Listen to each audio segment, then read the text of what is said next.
Welcome. In today's video, we'll walk you through how to turn off post notifications for someone on Instagram quick, easy, and completely up to date. Maybe you're trying to declutter your notifications, or perhaps someone posts a little more often than you'd like. Whatever your reason, this simple process will take less than a minute to do. First, open the Instagram app on your phone. Make sure you're logged into your account. From the home screen, head straight to the profile of the person whose post notifications you want to turn off.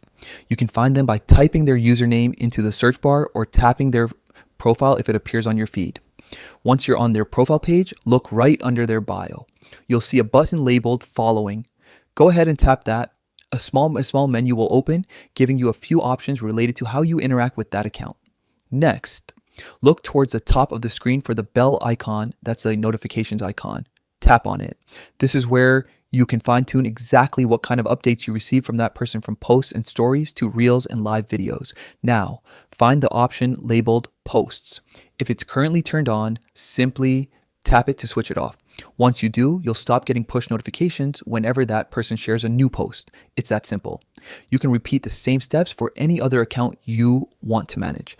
Turning off post notifications is a great way to keep your feed less overwhelming while still being able to visit profiles you enjoy on your own time. You'll still see their posts in your feed naturally. You just won't get notified every time they post something new. And that's it. You've successfully turned off post notifications for someone on Instagram. If you found this guide helpful, give it a like and check out our other tutorials for more quick social media tips. Thanks for watching.